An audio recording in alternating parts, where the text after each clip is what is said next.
உனக்குள்ள அந்த அடையாளத்தை வச்சிருக்கிறார். அந்த கஷ்டங்கள், நஷ்டங்கள், உபதிரவங்கள் எப்படி சொல்றாரு பாருங்க. 15ஆம் வசனத்துல சொல்லி முடிச்சுட்டு சொல்றாரு, ஒருவன் கிறிஸ்தவனாய் இருப்பதினால் பாடுபட்டால் வெட்கப்படாமல் இருந்து அது நிமித்தம் தேவனை மகிமைப்படுத்த கடவன். எப்படி சொல்றாரு பாருங்க. கஷ்டப்படுங்க, திருடனோடு கூட சேர்ந்து கஷ்டப்படாதீங்க. உபதிரவம் வரட்டும், கொலைக்காரனோடு கூட சேர்ந்து உபதிரவம் படாதீங்க.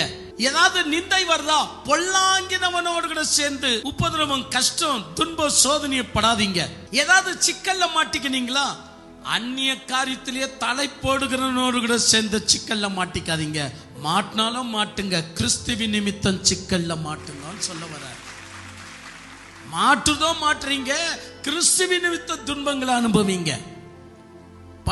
படுறீங்க பாடு, வசனத்து நிமித்த பாடுகளை படுங்கன்னு சொல்றார். எவ்வளவு அருமை.